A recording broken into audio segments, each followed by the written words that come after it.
നമ്മള് മുൻപോട്ടൊന്ന് നീങ്ങാണ്.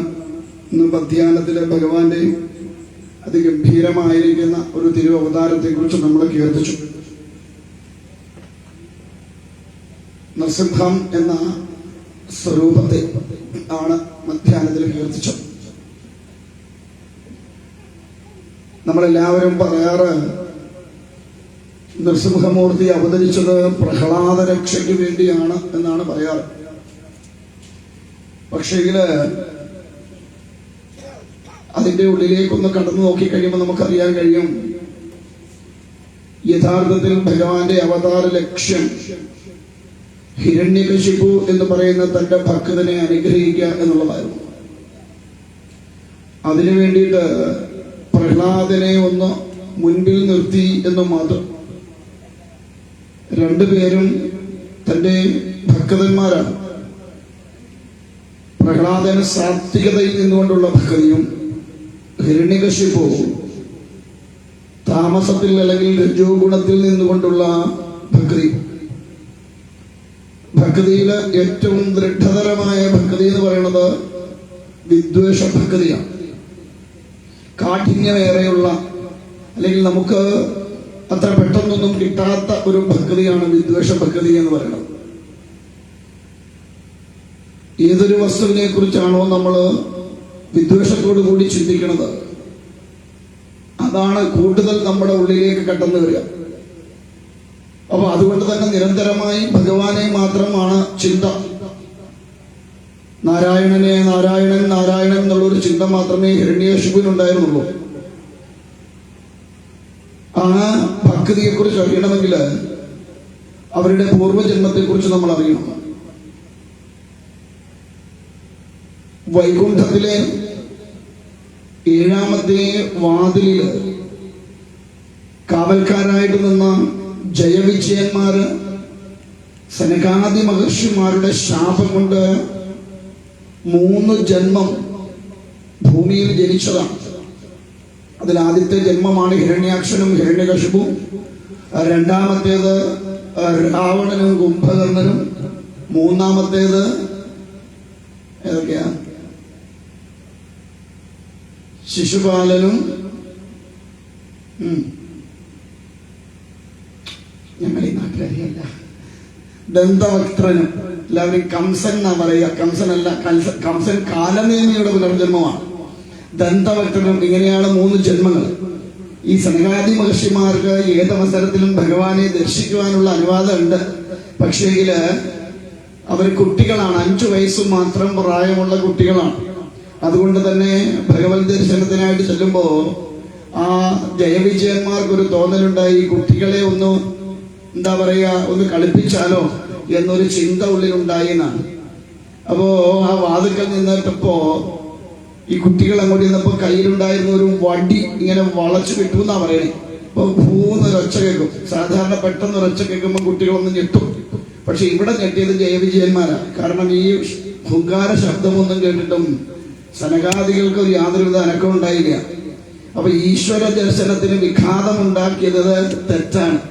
അതുകൊണ്ട് അവര് ശപിച്ചു, നിങ്ങൾ 3 ജന്മം ഭൂമിയിൽ പോയി നീചയോനിയിൽ പിറക്കാൻ ഇടയാവട്ടെ എന്നൊരു ശാപം കൊടുത്തു. ഈ ശാപം കിട്ടിയപ്പോഴാണ് ഈ ജയവിജയന്മാർക്ക് മനസ്സിലായത് ചെയ്തത് അബദ്ധമായി പോയെന്ന്. നമുക്കും അങ്ങനെ എല്ലാതൊക്കെ മേടിച്ച് കെട്ടി കഴിയുമ്പോഴാണ് മനസ്സിലാവുന്നത് ചെയ്തതൊക്കെ അബദ്ധമായി പോയെന്ന്. അതുവരെ നമുക്ക് ബോധം ഉണ്ടാവൂല. വേണ്ടാത്തടത്തെല്ലാം ചെന്ന് തലവെച്ചു കൊടുക്കും. പണി കിട്ടുമ്പോഴാണ് നമ്മൾ ബോധിക്കണം ഈശ്വരത്തിന് പോകണ്ടായിരുന്നു. എന്തായാലും അങ്ങനെ ശാപം കിട്ടിയ നിമിഷം തന്നെ ഭഗവാൻ അവിടെ പ്രത്യക്ഷനായിട്ട് സനകാദികളോട് ക്ഷമ ചോദിച്ചു. കാരണം എന്താന്ന് വെച്ചാൽ തന്നെ ദർശിക്കാൻ എത്തിയവർക്ക് ദർശനത്തിന് വിഘാതമുണ്ടാക്കിയത് താൻ അതിനകത്ത് പങ്കാളി അല്ലെങ്കിൽ പോലും തന്റെ തെറ്റായിട്ടാണ് ഭഗവാൻ പറയണത്. കാരണം തന്റെ കൂടെയുള്ളവരെ മര്യാദയ്ക്ക് നിർത്താൻ തനിക്ക് കഴിഞ്ഞില്ല എന്നുള്ളത് തന്നെ കൂടുതൽ സ്വാതന്ത്ര്യം കൊടുത്തു. ഇന്നത്തെ കാലത്ത് കൈയൊഴി, ഞാൻ അറിഞ്ഞില്ലായിരുന്നു, എന്റെ നോക്കിയില്ലായിരുന്നു, ശ്രദ്ധിച്ചില്ലായിരുന്നു എന്നൊക്കെ പറഞ്ഞ് കൈയൊഴി. പക്ഷെ ഭഗവാൻ പറയണു, തന്റെ കൂടെ നിൽക്കുന്നവരൊരു തെറ്റ് ചെയ്യുന്നുണ്ടെങ്കിൽ അതിന്റെ പരമ ഉത്തരവാദിത്വം ആർക്കാ? തനിക്കാണ് എന്ന് ഭഗവാൻ ബോധിപ്പിക്കുകയാണ്. അവിടെയാണ് അത് സത്യത്തിൽ അത് നീതി. കാരണം തന്റെ കൂടെ നിൽക്കുന്നവരെ ശ്രദ്ധിക്കാൻ, അതിന്റെ നേതൃസ്ഥാനത്ത് നിൽക്കുന്നവരെ ശ്രദ്ധയോടുകൂടി വേണം തന്റെ കൂടെയുള്ളവരെ കൊണ്ട് നടക്കാൻ. എന്തായാലും അങ്ങനെ ശാപമൊക്കെ കിട്ടി. അപ്പൊ ജയവിജയന്മാര് ഭഗവാന്റെ കാൽക്കൽ വീണ് നമസ്കരിച്ചിട്ട് പറഞ്ഞു, ഭഗവാനെ ഞങ്ങളെ അനുഗ്രഹിക്കണം, ഒരു അബദ്ധം പറ്റി പോയതാ, അപ്പൊ അതുകൊണ്ട് അവിടെ നിന്ന് അനുഗ്രഹിക്കണമെന്ന് പ്രാർത്ഥിച്ചപ്പോ ഭഗവാന് ചോദിച്ചു എന്താണ് വേണ്ടത് എന്ന് ചോദിക്കുമ്പോൾ പറയുന്നു, ഏത് യോനിയിൽ പിറന്നാലും കുഴപ്പമില്ല, പക്ഷേ അതിന് ആ യോനിക്കനുസൃതമായിരിക്കുന്ന അചഞ്ചലമായ ഭക്തി ഞങ്ങൾക്കുണ്ടാവണം. എവിടെ പിറക്കുന്നു എന്നുള്ളതല്ല, ആ പിറക്കുന്നത് എവിടെയായാലും ശരി, ഹരിപാദത്തിൽ അചഞ്ചലമായ ഭക്തി തനിക്കുണ്ടാവണം എന്ന് പ്രാർത്ഥിച്ചു. ഭഗവാൻ പറഞ്ഞു, വിഷമിക്കണ്ട, ഞാൻ അനുഗ്രഹിച്ചിരിക്കുന്നു, ഈ 3 ജന്മത്തിലും നിങ്ങളെ തന്നെ ഞാൻ തന്നെ വന്ന് അനുഗ്രഹിച്ചു കൊള്ളാം എന്നൊരു വരം അവിടെ കൊടുക്കുന്നുണ്ട്. അവിടെ നിന്നാണ് ഈ കഥ തുടങ്ങുക. അപ്പോ അവിടെ ഈ കഥ പറയാനുണ്ടായ ഒരു കാര്യം, രാജസൂയ യാഗ സമയത്ത് അഗ്നിപൂജയ്ക്കായിട്ട് ഭഗവാനെ നിർദ്ദേശിക്കുമ്പോ ശിശുപാലൻ അതിനെ ഭംഗിയായിട്ട് എതിർക്കും. ആ എതിർത്ത് കഴിയുമ്പോ ഭഗവാൻ ഇതെല്ലാം കേട്ട് ചിരിച്ചുകൊണ്ടിരിക്കുന്നതറിയാം. കാരണം ഈ ശിശുപാലൻ ഉണ്ടായപ്പോൾ ഒരു അത്ഭുത ബാലനായിട്ടാണ് ജനിച്ചത്. 3 കണ്ണും 4 കൈയും ഒക്കെ ഉണ്ടായിരുന്നു അത്രേ. അപ്പൊ ഒരു അശരീരി കേട്ടു അത്രേ, ഈ കുട്ടിയെ ആരാണോ എടുക്കുമ്പം ആരുടെ കയ്യിൽ ഇരിക്കുമ്പോഴാണ് ഈ കുട്ടിയുടെ ഒരു കണ്ണും 2 കൈയും നഷ്ടപ്പെടണത്, ആ കുട്ടിയായിരിക്കും ഇവന്റെ ഘാതകൻ എന്നൊരു അശരീരി കേട്ടു. അങ്ങനെ വരുന്നവരുടെ എല്ലാം കയ്യില് ശിശുപാലന്റെ മാതാവ് കുട്ടിയെ കൊടുക്കുമായിരുന്നു. പലരുടെ കയ്യിൽ കൊടുത്തിട്ടും ഒരു വ്യത്യാസമൊന്നും ഇല്ല. അങ്ങനെ ഇരിക്കുക, ജ്യേഷ്ഠനും അനുജനും കൂടി അവിടോട്ട് വരണം, ബലഭദ്രസ്വാമിയും ഭഗവാനും കൂടി. ബലഭദ്രസ്വാമി കുഞ്ഞിനെ കണ്ടൊന്ന് ചിരിച്ചു, കുഞ്ഞിനെ കയ്യിലെടുത്തിട്ടും വ്യത്യാസമൊന്നുമില്ല. അപ്പോഴാ പറഞ്ഞ, ചേട്ടാ ഞാനൊന്ന് നോക്കട്ടെ എന്ന് പറഞ്ഞ് കയ്യിലോട്ട് വാങ്ങിയതും 2 കയ്യും പോയി, ഒരു കണ്ണും അങ്ങ് പോയി, നെറ്റിക്കുണ്ടായിരുന്ന ഒരു കണ്ണും അങ്ങ് പോയി എന്നാണ്. അപ്പോഴാണ് ശിശുപാല മാതാവ് ഇന്ന് ഭഗവാനോട് പറയണ്ടേ, കണ്ണാ നീ എന്റെ കുഞ്ഞിയെ നിഗ്രഹിക്കരുത് എന്ന് പറയും. അപ്പൊ പറയാം, അങ്ങനെ ഉറപ്പൊന്നും തരാൻ പറ്റില്ല, പക്ഷെ എന്ത് ചെയ്യാം, ഇവന്റെ 100 തെറ്റ് വരെ ഞാൻ ക്ഷമിച്ചോളാം, 101ാമത്തതിൽ ഞാനിവനെ ശരിയാക്കുന്ന. സാധാരണ ഇങ്ങനെ കേൾക്കുമ്പോൾ സ്വാഭാവികമായിട്ടും അമ്മമാരുടെ ഒരു ധാരണ എന്താ, എന്റെ മക്കൾ എന്തായാലും അത്രയും തെറ്റൊന്നും ചെയ്യില്ല. ഈ പല അമ്മമാർക്കും പറ്റുന്ന ഒരു അബദ്ധം ഇന്നും അങ്ങനെ തന്നെ. അപ്പൊ എന്തും ആരെങ്കിലും ഒരു കാര്യം എന്ന് പറഞ്ഞ, ഞാൻ എന്റെ കുഞ്ഞിനെ അങ്ങനൊന്നും അല്ല വളർത്തിയത്, അവനും അവളും അങ്ങനെ അങ്ങ് പോകുന്ന സ്വഭാവമേ ഇല്ല എന്നൊക്കെ പറഞ്ഞ് നമ്മൾ നമ്മുടെ കുഞ്ഞിനെ പൊതിഞ്ഞു വെക്കും. അച്ഛനോടും പറയില്ല, തെറ്റ് ചെയ്താൽ അച്ഛനോടും പറയില്ല. കാരണം അച്ഛൻ ഇച്ചിരി സ്ട്രോങ് ആണെങ്കിൽ അച്ഛനോടും വേണ്ടിയില്ല, അച്ഛനെയും അത് ഒളിച്ചു വെക്കും. ഏറ്റവും വലിയൊരു അപകടമാണത്, മക്കളുടെ തെറ്റുകളെ അച്ഛന്മാരോട് പറയാതെ ഒളിച്ചു വെക്കുന്നത്. ഒരിക്കലും അത് ചെയ്യാൻ പാടില്ല. ചിലപ്പോൾ 2 കൊടുക്കുമായിരിക്കും അച്ഛൻ, എന്നാലും അത് പറഞ്ഞിരിക്കണം, അച്ഛൻ അറിഞ്ഞിരിക്കണം. ഒരു ഗൃഹത്തിൽ നടക്കുന്ന സർവ്വ കാര്യങ്ങളും ആ ഗൃഹത്തിന്റെ നാഥൻ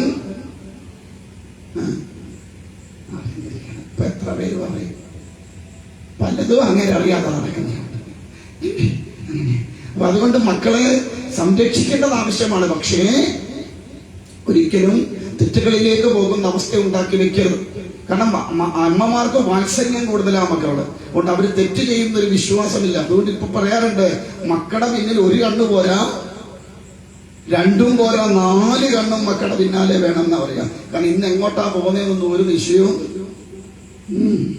പോയി കഴിയുമ്പോഴാണ് അറിയുന്നത്, ദേ പോയി ദാ വന്നു എന്ന് അല്ലേ, അങ്ങനെയാണ്.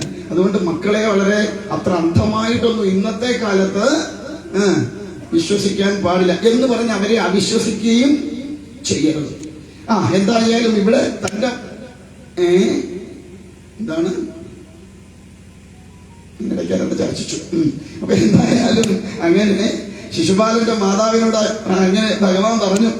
അങ്ങനെ ശിശുപാലൻ ഭഗവാനെ അവിടെ അഗ്നിപൂജയ്ക്കായിട്ട് സഹദേവൻ നിർദ്ദേശിക്കുമ്പോ, അതാണ് ഭഗവാന് സഹദേവനോട് ഒരു പ്രത്യേക താല്പര്യം. തൃക്കൊടിത്താനത്തിന്റെ സങ്കല്പം സഹദേവനാണ്. അവിടുത്തെ മേൽശാന്തിയുടെ സ്ഥാനം സഹദേവന്റെ. അഗ്നിയാൽ പ്രതിഷ്ഠിക്കപ്പെട്ട അത്ഭുത നാരായണൻ, അത് പൂജിക്കുന്നത് സഹദേവനാണ് ആ സങ്കല്പം. പഞ്ചപാണ്ഡവ ക്ഷേത്രങ്ങളുടെ എല്ലാം സങ്കല്പം അതാണ്. അവിടുത്തെ മേൽശാന്തി സങ്കല്പം ഈ പഞ്ചപാണ്ഡവനാണ്.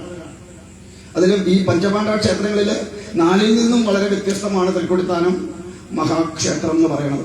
അഗ്നിയാൽ പ്രതിഷ്ഠിക്കപ്പെട്ടിരിക്കുന്ന അത്ഭുത നാരായണ വിഗ്രഹമാണ് തൃക്കൊടിത്താനത്തെ. പടിഞ്ഞാട്ട് നരസിംഹമൂർത്തി വന്നിട്ടുണ്ടോ അവിടേക്ക്? ഇല്ല. ഒന്ന് പറയണം, നേരം കിട്ടുമ്പോ പറയണം. ഈ പഞ്ചപാണ്ഡവ ക്ഷേത്രങ്ങൾ ഒരു ദിവസം കൊണ്ട് പോയി ദർശനം നടത്തുന്നത് വളരെ ഇപ്പം ഇവിടെ സത്രം തുടങ്ങാൻ പോവാണ്. ഇനിയിപ്പോൾ മെയ് മാസത്തില് നരസിംഹ ജയന്തിയോടനുബന്ധിച്ചിട്ട് സത്രം തുടങ്ങാം. പാണ്ഡവീയ സത്രം 5ാമത്തെ ഇപ്പം തിരുവനന്തപുരം കഴിഞ്ഞിട്ട് ഇപ്പോ തൃക്കൊടിത്താനത്താണ് ലാസ്റ്റ് 5ാമത്തെ വരാൻ പോണത് മെയ്യില്. അപ്പൊ ഒന്ന് വന്ന് കാണുക, ഇതൊക്കെ ക്ഷേത്രങ്ങളൊക്കെ ഒന്ന് ദർശിക്കുക. ഈ പഞ്ചപാണ്ഡവ ക്ഷേത്രങ്ങളൊക്കെ അതിന്റെ മഹത്വമൊക്കെ എന്തൊക്കെയാണെന്ന് അറിയാം. അവിടുത്തെ പ്രധാന മതിലാണ്. ആ മതിലിന്റെ ഒരു പ്രത്യേകത വളരെ വലുതാണ്. പിന്നെ അതുപോലെ ഒന്നാണ് അവിടുത്തെ ശരകൂട സമർപ്പണം എന്ന് പറയും. അത് വൃശ്ചിക മാസത്തില് തിരുവോണത്തിന് കൊടിയേറി കാർത്തികയ്ക്ക് സമർപ്പിക്കും. കാർത്തിക വെളുപ്പിന് ശരകൂടം സമർപ്പിച്ചോടെ അത് അഗ്നിക്കിരയാക്കിക്കൊണ്ടാണ് അവിടുത്തെ ഉത്സവം തീരുക. എല്ലാം അതുപോലെ അത്തം നക്ഷത്രക്കാർ നിർബന്ധമായിട്ടും ദർശിച്ചിരിക്കേണ്ട ഒരു ക്ഷേത്രമാണ് തൃക്കൊടിത്താനം മഹാവിഷ്ണു ക്ഷേത്രം. അത്ര പ്രസിദ്ധമായിരിക്കുന്ന പഞ്ചപാണ്ഡവ ക്ഷേത്രങ്ങൾ അതിന്റെ പൂർണ്ണതയിലെത്തുന്നത് അവിടെയാണ്. അപ്പൊ എന്തായാലും അതുകൊണ്ട് തന്നെ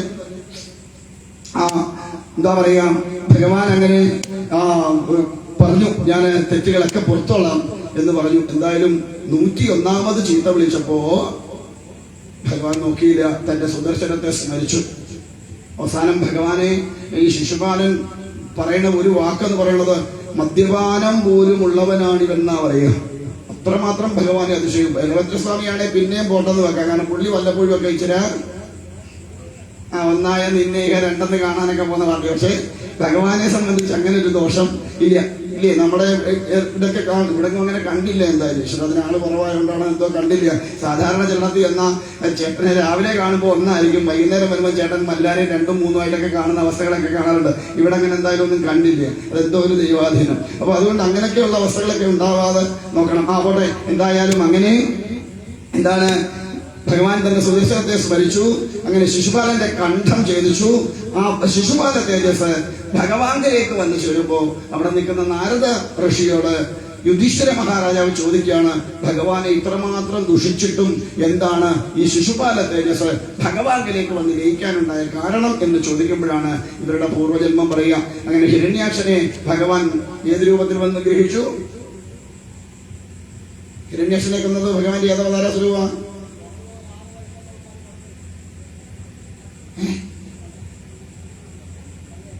ഞാൻ നിങ്ങളെ പോലെ ചെറുപ്പമല്ല, ചില പ്രായമൊക്കെ ഉണ്ട്, ചെവി ചില കുറവുണ്ടാകും. പച്ചത്തി പറഞ്ഞാട്ടെ, ഇനി അടുത്തിരിക്കണം എന്ന് പറയുന്നത് എങ്കിലേ നമുക്ക് പറയണത് എന്താന്ന് വ്യക്തമാൻ. ഏത് രൂപത്തിലാ വന്നേ? ഹിരണ്യാക്ഷനെയോ? ഹിരണ്യാക്ഷനെ കൊല്ലാനോ?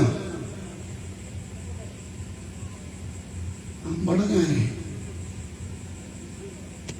ഹിരണ്യാക്ഷനെ നിഗ്രഹിച്ചത് ഏത് അവതാര സ്വരൂപമായിട്ട് വന്ന? നരസിംഹോ? ഹിരണ്യാക്ഷനെയോ? അപ്പൊ ഹിരണ്യകശിപുവിനെ കൊന്നതാരാ?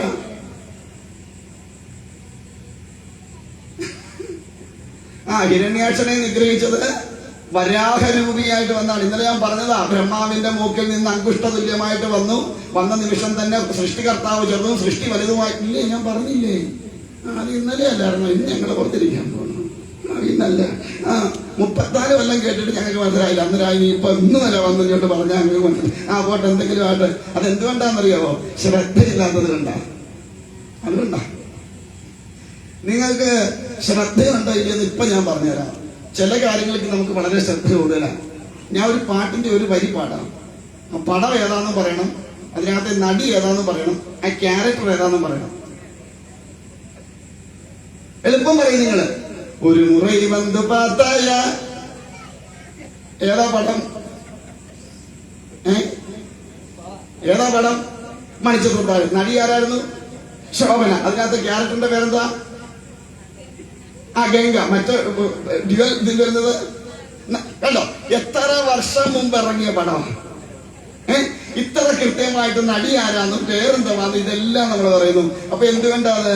ഇതുകൊണ്ടാണ് ഞാൻ ആദ്യ ദിവസം തന്നെ പറഞ്ഞത്, ഭാഗവതം ഹൃദിസ്ഥമാക്കണം, കേട്ട് കളയരുത്, ഹൃദിസ്ഥമാക്കണം എന്ന് പറഞ്ഞതുകൊണ്ടാണ്. നമ്മൾ കേൾക്കണതൊക്കെ മറന്നുപോകും, ഹൃദയത്തിലേക്ക് ഇറങ്ങണതൊന്നും ഉള്ളിൽ നിന്ന് പോവില്ല. അപ്പൊ ഭാഗവതമൊക്കെ നമ്മൾ കേൾക്കുമ്പോ ഇങ്ങനെ അവിടെ ഇരുന്നു അങ്ങനെ ഏതാണ്ടൊക്കെ പറഞ്ഞു അങ്ങനെയൊക്കെ പോയി. ആ ലെവലിലേക്ക് പോണത് കൊണ്ടാ. മനസ്സിലായോ എന്ന് ചോദിക്കുമ്പോൾ കുലുക്കും, അങ്ങോട്ട് നീങ്ങി കഴിയുമ്പം അപ്പൊ അതുപോരാ. അതുകൊണ്ടാണ് ഇതൊക്കെ ഉള്ളിലേക്ക് ഇറങ്ങിച്ചില്ല. അപ്പൊ എന്താ ആ ഒരു രംഗം എന്താ നമ്മുടെ ഉള്ളിലേക്ക് വന്നത്? നമ്മൾ അത്രമാത്രം നമ്മളെ ഉള്ളിലേക്ക് അത് നമ്മള് സ്വീകരിച്ചത് കൊണ്ടാ. അപ്പൊ അതുകൊണ്ട് അങ്ങനെ ആവരും. നമ്മൾ ഭാഗവതത്തെ അതേപോലെ ഹൃദിസ്ഥമാക്കാനായിരിക്കണം നമ്മുടെ ശ്രമം. അല്ലെങ്കിൽ ഇത് കേട്ടു കളഞ്ഞു, എത്ര വർഷം നിങ്ങൾ ഇത് ആരെല്ലാം വന്നിരുന്നു എന്തെല്ലാം പറഞ്ഞിട്ട് പോയാലും നിങ്ങൾക്ക് യാതൊരുവിധ പ്രയോജനം ഉണ്ടാവില്ല. ആകപ്പാടെയുള്ള പ്രയോജനം 3 നേരത്തെ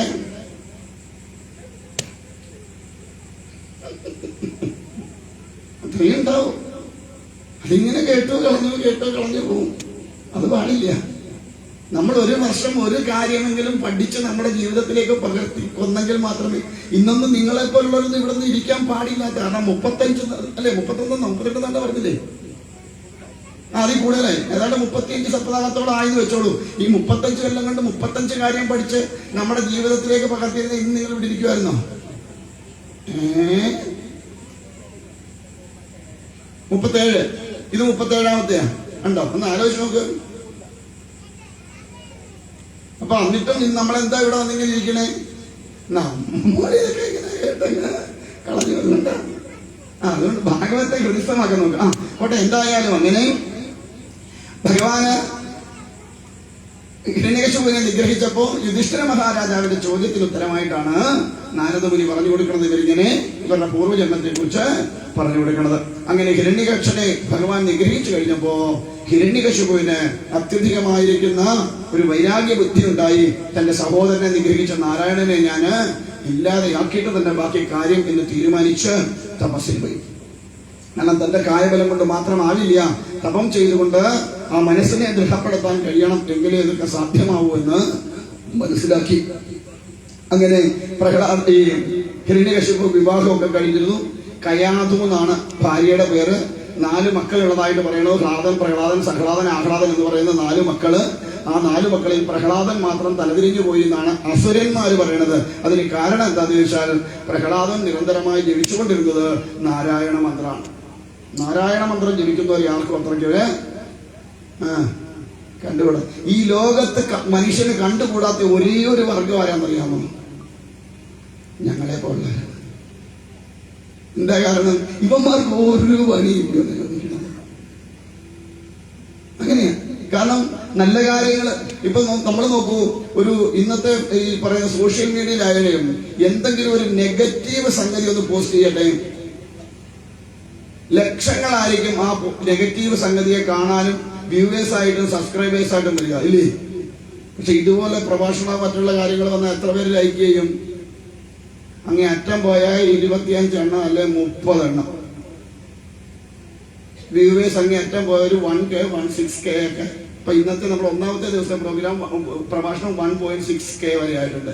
5000-ൽ പരം ആൾക്കാരുണ്ട് എനിക്ക് ഫ്രണ്ട്സായിട്ട് FB-യിൽ. പക്ഷെ നമുക്ക് വരണത് ഒരു 3-3.5 കൂടുതൽ അപ്പുറം ഒന്നും നമ്മുടെ അത് പോകാറില്ല.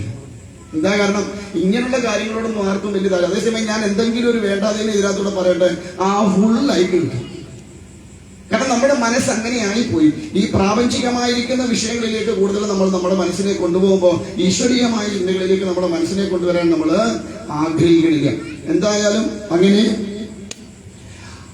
പ്രഹ്ലാദൻ മാത്രം നാരായണനാമം ജപിച്ചു എന്നാണ്. പേരൊക്കെ എഴുതിയെടുത്തോണം. കൊച്ചുമക്കൊക്കെ കേടാൻ നല്ല പേരുകൾ കിട്ടും ഈ ഒരു കഥയ്ക്കകത്തുനിന്ന്. അപ്പൊ ഹിരണ്യകശിപുവിന്റെ ഭാര്യയുടെ പേരെന്തായിരുന്നു? കയാതു. മക്കളെത്ര? 4 പേര്. ഹ്ലാദൻ, സഹ്ലാദൻ, പ്രഹ്ലാദൻ, ആഹ്ലാദൻ. അങ്ങനെ 4 മക്കള്. അപ്പൊ എന്തായാലും കുട്ടി പഠിക്കാനായിട്ടൊക്കെ പ്രായമായപ്പോ പഠിപ്പിക്കാനായിട്ട് വിട്ടത് എവിടെയാ? അസുരകുല ഗുരുവായിരിക്കുന്ന ശുക്രാചാര്യരുടെ ആശ്രമത്തിലാണ് പഠിപ്പിക്കാൻ വിടുക. ദേവഗുരു ആരാ? അസുരഗുരു ശുക്രൻ, ദേവഗുരു മക്കസുരന്മാരുടെ കാര്യത്തുള്ളൂ. ദേവഗുരു ബൃഹസ്പതി. നവഗ്രഹങ്ങളിൽ ഒന്നായിട്ട് കൽപ്പിക്കപ്പെടുന്ന വ്യാഴം അല്ലെങ്കിൽ ഗുരു എന്ന് പറയുന്ന ഗുരുവാണ് ഏത്? ദേവഗുരുവായ ബൃഹസ്പതി. എന്തായാലും അങ്ങനെ ശുക്രാചാര്യരുടെ ആശ്രമത്തിലാണ് പഠിക്കാൻ വിടുന്നത്. അപ്പോ ഗുരുകുല വിദ്യാഭ്യാസ സമ്പ്രദായമാണ്, അവിടെ നിന്ന് പഠിക്കണം. അപ്പം അസുര രാജാവായതിന്റെ പുത്രനായതുകൊണ്ട് പ്രത്യേക പരിഗണനകളൊന്നും അവിടെ ഇല്ല. ഇന്നത്തെ പോലൊന്നും അല്ല. അന്ന് പരിഗണനയൊന്നുമില്ല. ആരുടെ കുട്ടിയായാലും ശരി മറ്റുള്ള കുട്ടികളെ പോലെ തന്നെ അവിടെ ചെയ്യേണ്ടതെല്ലാം ചെയ്യണം. ഗുരുവിനെ ശുശ്രൂഷിക്കണം. ആശ്രമത്തിൽ ചെയ്യേണ്ടതായ കാര്യങ്ങളൊക്കെ ചെയ്തു വേണം അവിടെ ജീവിക്കാൻ. എങ്കിലേ ഭക്ഷണം കിട്ടും.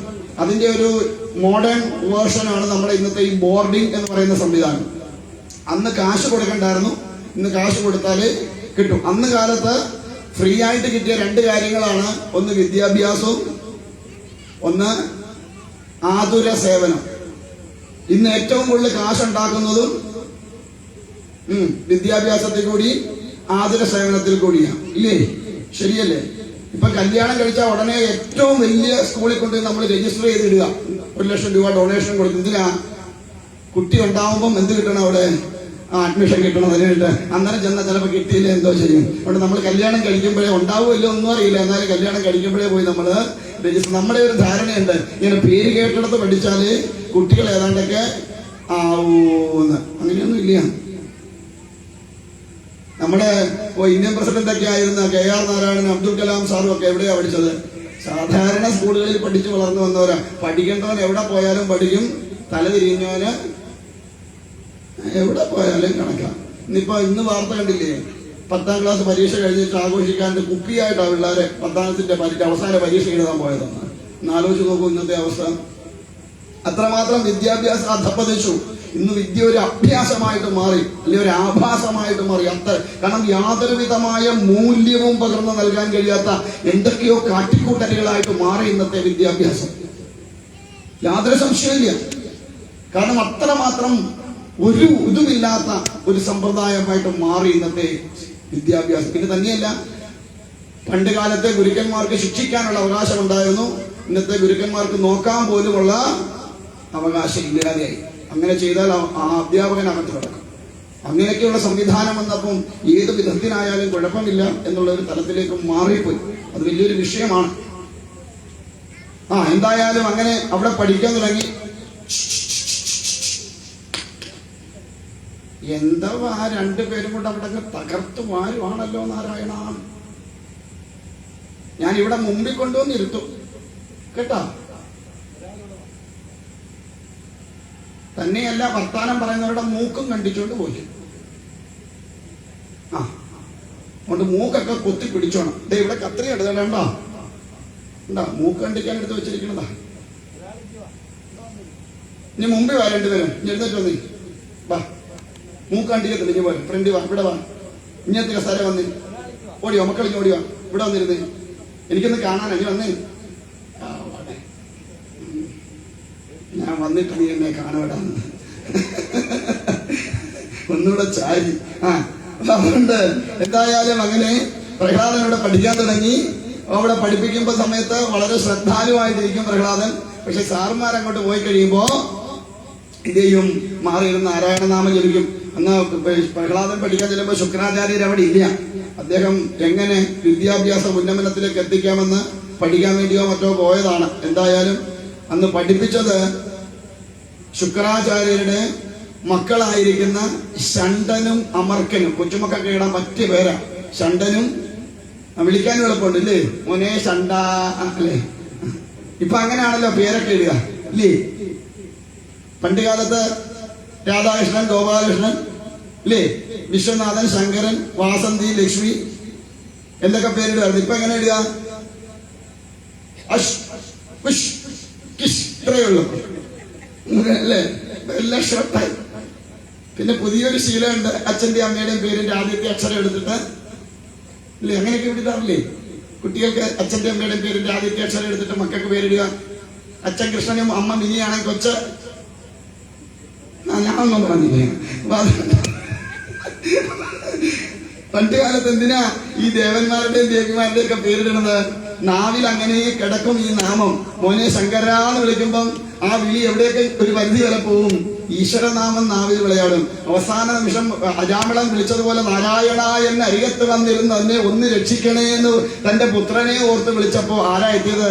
സാക്ഷാൽ നാരായണന്റെ പാർഷദന്മാരെത്തി സംരക്ഷിച്ചതുപോലെ ഈശ്വരനാമം എപ്പോഴും നാവിൽ വിളങ്ങുമ്പോ അതിനനുസൃതമായിരിക്കുന്ന ഗുണഫലം നമ്മുടെ ഉള്ളിലുണ്ടാവും. അതിനു വേണ്ടിയിട്ടാണ് പണ്ട് കാലത്ത് അങ്ങനെ പേരൊക്കെ ഇട്ടിരുന്നത്. ഓട്ടെ, ഇന്നതൊക്കെ മാറി. ഇനിയിപ്പം ഇങ്ങനെ എന്നൊക്കെ വെക്കേണ്ട തരത്തിലേക്ക് എത്തി പേരുകളൊക്കെ. ഇപ്പൊ പിള്ളേർക്ക് നീണ്ട പേരുകളൊന്നുമില്ല. എന്തായാലും അങ്ങനെ പ്രഹ്ലാദൻ അവിടെ പഠിക്കാൻ തുടങ്ങി. പക്ഷേങ്കില് സാറന്മാര് പഠിച്ചിട്ട് പോയി കഴിയുമ്പോ നാരായണനാമം ജപിക്കാൻ തുടങ്ങി. അങ്ങനെ ഫസ്റ്റ് ഇയർ വെക്കേഷൻ വന്നപ്പോ എന്ത് ചെയ്തു? നേരെ പ്രഹ്ലാദനെ വിളിച്ച് കൊണ്ടുവന്ന് തന്റെ കൊട്ടാരത്തിൽ കൊണ്ടുവന്ന് അച്ഛനായിരിക്കുന്ന ഹിരണ്യകശിപു തന്റെ മടിയിലെടുത്ത് വെച്ച് നല്ലൊരു ചുംബനമൊക്കെ നൽകി ചോദിച്ചു, പുത്ര, ഇത്രയും കാലം നീ പഠിച്ചതിൽ ഏറ്റവും ശ്രേഷ്ഠമായിട്ടുള്ളത് എന്ത് എന്ന് ചോദിച്ചപ്പോൾ പ്രഹ്ലാദൻ പറഞ്ഞു, ഹേ പിതാവേ, ഹരിനാമമല്ലാതെ മറ്റൊന്നും ഈ പ്രപഞ്ചത്തിൽ ശ്രേഷ്ഠമായിട്ടുള്ളതില്ല. എന്താ പറയുക? അസുരകുലത്തിൽ പറഞ്ഞ തന്റെ പുത്രനാണ് പറയണത് ഹരിനാമമല്ല, തന്റെ ആജന്മ ശത്രുവായിരിക്കുന്ന നാരായണന്റെ നാമമല്ലാതെ മറ്റൊന്നും ഈ പ്രപഞ്ചത്തിൽ ശ്രേഷ്ഠമായിട്ടുള്ളതില്ല എന്ന് പറയുന്നത് തന്റെ പുത്രനായ പ്രഹ്ലാദനാണ്. ഈ ഹിരണ്യകശിപു ആണെങ്കിൽ നാരായണ എന്നൊരു നാമം ജപിച്ചാൽ അവന്റെ നാവറുത്തു മാറ്റണമെന്ന് ആജ്ഞ പുറപ്പെടുവിച്ചതാണ്. ഒരു ഹോമമോ പൂജയോ മറ്റൊന്നും നാരായണന് വേണ്ടി ചെയ്യരുത്, ഞാനാണ് നിങ്ങൾക്കെല്ലാം തരുന്നതുകൊണ്ട് എല്ലാ പൂജയും ഹോമവും എനിക്ക് വേണ്ടി ആവണം, ഓം ഹിരണ്യ നമ എന്ന് ജപിക്കണമെന്ന് പറഞ്ഞ ആളാണ്. ഇത് കേട്ടതും സഹിച്ചില്ല, തന്റെ പുത്രനാണെന്നും ഒന്നും ഓർത്തില്ല, ഇട്ടുത്തഴുന്നൊറ്റ ഏറെ വെച്ചു. ദാ പ്രഹ്ലാദൻ പോണ വഴിക്ക് വിളിച്ചു, നാരായണ പരിപാലയമാം. പ്രഹ്ലാദൻ അറിയാം നാരായണനില്ലാതെ മറ്റാരും തന്നെ രക്ഷിക്കാനുണ്ടാവില്ല. ഈ പ്രപഞ്ചത്തില് നമ്മളെ രക്ഷിക്കാൻ ഭഗവാനല്ലാതെ അല്ലെ ഭഗവതി അല്ലാതെ മറ്റാരും ഇല്ലാന്ന് ബോധം നമ്മുടെ ഉള്ളിൽ ഉറപ്പിക്കാം. പിന്നെ ഇടയ്ക്ക് ഉള്ളവൻ പറയാറുണ്ട്, ഒരുത്തരും രക്ഷിക്കാൻ വരൂല, വേണമെങ്കിൽ അവനവൻ രക്ഷപ്പെട്ടു. കാരണം ഈശ്വരൻ നമ്മെ രക്ഷിക്കാൻ വരണമെങ്കിൽ നമ്മുടെ പ്രവൃത്തിയും അതുപോലെ ആവണം. വേണ്ടേ? വേണ്ടേ? എന്തായാലും അങ്ങനെ എന്തായി? പ്രഹ്ലാദന് ഭഗവാനെ തന്നെ ശരണം പ്രാപിച്ചു. അവസാനം കുറച്ചു കഴിഞ്ഞപ്പോ ഈ ശുക്രാചാര്യന്റെ പുത്രന്മാരെ വിളിച്ചു ചോദിച്ചു, ഇങ്ങനെയൊക്കെയാണോ പഠിപ്പിക്കണത് എന്നൊക്കെ ചോദിച്ചു. അവർ പറഞ്ഞു, ഞങ്ങൾ പഠിപ്പിക്കുന്നൊന്നും അല്ലെന്നൊക്കെ പറഞ്ഞു. പക്ഷെ എന്നിട്ടും ഹിരണ്യകശിപുവിന് അത്ര വിശ്വാസമായില്ല. വീണ്ടും ഒന്നുകൂടെ പഠിക്കാൻ വിട്ടു. അങ്ങനെ പല ആവർത്തി വിട്ടപ്പോഴെല്ലാം ഭഗവാന്റെ നാമമല്ലാതെ മറ്റൊന്നും തന്റെ നാവിലില്ല, ഭഗവാന്റെ രൂപമല്ലാതെ മറ്റൊന്നും തന്റെ ഉള്ളിലില്ല എന്ന് ഹിരണ്യകശിപു പ്രഹ്ലാദനെ കുറിച്ച് തിരിച്ചറിഞ്ഞു. ഏതെങ്കിലും വിധത്തിൽ ഇവനെ ഇല്ലാതെയാക്കണം എന്ന് തീരുമാനിച്ചു ഹിരണ്യകശിപു. അതിന് അന്നത്തിന് വിഷം കൊടുത്തു നോക്കി, വലിയ മലയുടെ മുകളിൽ കൊണ്ടുവന്ന് കല്ല് കെട്ടി താഴേക്ക് ഇട്ടു നോക്കി, പാമ്പിനെ കൊണ്ട് കുത്താൻ നോക്കിച്ചു, ആനയെ കൊണ്ട് കുത്തി കൊല്ലിക്കാൻ നോക്കിച്ചു, തന്റെ ഭടന്മാരെ വിട്ട് വെട്ടിക്കൊല്ലിക്കാൻ നോക്കിച്ചു. ഏതെല്ലാം വിധത്തിൽ നോക്കിയിട്ടും പ്രഹ്ലാദനെ യാതൊന്നും ചെയ്യാൻ കഴിയണില്ല. അവസാനം തന്റെ സഹോദരിയായിരിക്കുന്ന ഹോളികയെ വിളിച്ച് ഹോളികയുടെ കയ്യിൽ കൊടുത്ത് അഗ്നിക്കിരയാക്കി. ഹോളിക അഗ്നി ബാധിക്കാത്തവളായിരുന്നു, പക്ഷെങ്കിൽ ഹോളിക അഗ്നിക്കിരയായതല്ലാതെ പ്രഹ്ലാദന് യാതൊരു വിധമായ കുഴപ്പവും ഉണ്ടായില്ല. അതാണ് നാരായണ നാമത്തിന്റെ മഹത്വം. ഏറ്റവും എന്താ പറയുക, ഇത്രമാത്രം ഒരു രക്ഷാകവചം പോലെ നമുക്ക് നിൽക്കുന്ന ഒരു മന്ത്രമാണ് നാരായണ മന്ത്രം. അതിനെ നിരന്തരമായി ജപിക്കുന്നവരാരെങ്കിലും ഉണ്ടെങ്കിൽ അവരുടെ ജീവിതത്തിൽ യാതൊരു വിധമായ കുഴപ്പവും ഉണ്ടാവില്ല.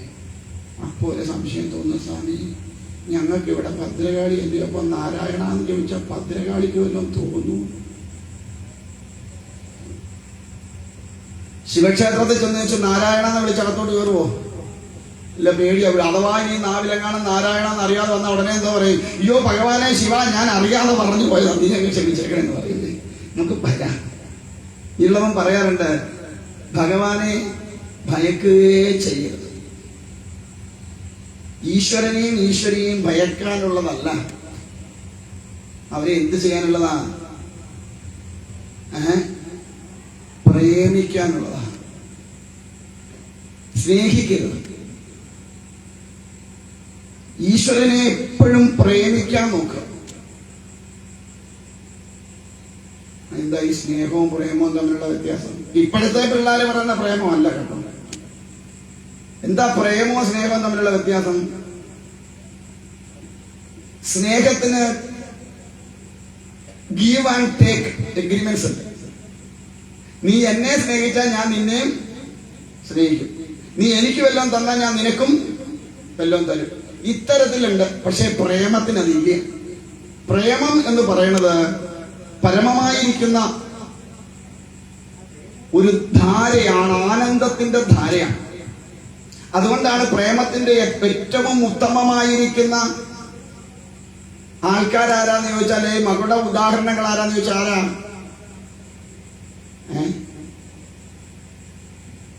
നമ്മുടെ സങ്കല്പപ്രകാരം പ്രേമത്തിന്റെ മകളുടെ ഉദാഹരണങ്ങള്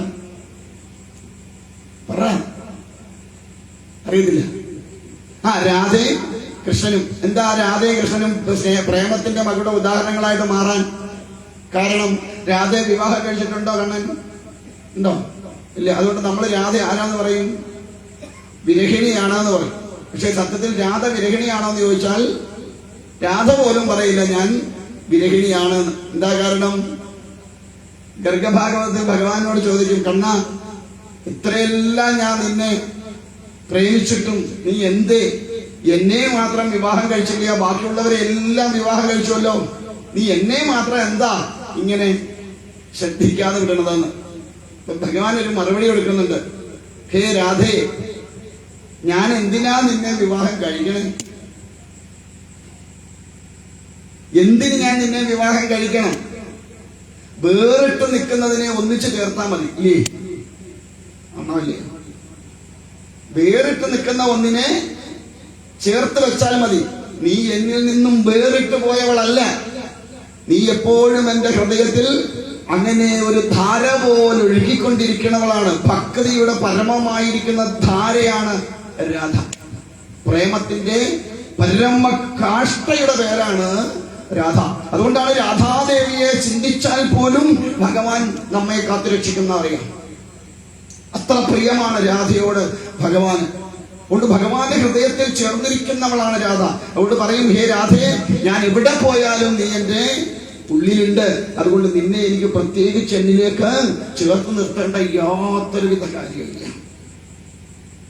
രാധ എന്നൊന്ന് തിരിച്ചിട്ടാൽ നമുക്കറിയാം. എന്താ രാധ തിരിച്ചിട്ടാൽ എന്ത് കിട്ടും? ധാര. എന്തിന്റെയാ? ഭക്തിയുടെയും പ്രേമത്തിന്റെയും ധാരയാണ്. ധാര എന്ന് പറഞ്ഞാൽ എന്താ? ഒരു തടസ്സവും ഇല്ലാതെ നിരന്തരമായിട്ട് ഒഴുകിക്കൊണ്ടിരിക്കുന്നതാണ് ധാര. ആ ധാര എന്ന് പറയുന്നത് ആ രീതിയിൽ നമുക്ക് ഭഗവാനോടല്ലേ ഭഗവതിയോട് ഒരു പ്രേമം ഉണ്ടാവണം. ഒന്നും കിട്ടിയില്ലെങ്കിലും നിന്നെ ഞാൻ വിടില്ല എന്നൊരു ഭാവം ഉള്ളിൽ ഉറപ്പിക്കാൻ നമുക്ക് കഴിയണം ഭഗവാനോടല്ലേ ഭഗവതിയോട്. നമുക്ക് നമ്മുടെ സങ്കടങ്ങൾ പറയാനും നമ്മുടെ കുറ്റം എന്താ പറയുക ദേഷ്യപ്പെടാനും ഒക്കെ ഭഗവാനെ പ്രേമിച്ചാൽ സാധിക്കും, സ്നേഹിച്ചാൽ പറ്റില്ല. നമുക്ക് ഇഷ്ടമുള്ളവരെ നമുക്ക് വഴക്ക് പറയാം, ഇല്ലേ? ഇപ്പൊ ഞാൻ നിങ്ങളെ ചീത്ത പറഞ്ഞാൽ നിങ്ങൾ എന്തോ ചെയ്യും? ഒന്ന് വിളിച്ചോ പറഞ്ഞു നോക്കാം, അന്നേരം അറിയാൻ വിവരമൊന്നല്ലേ? കാരണം എന്താ?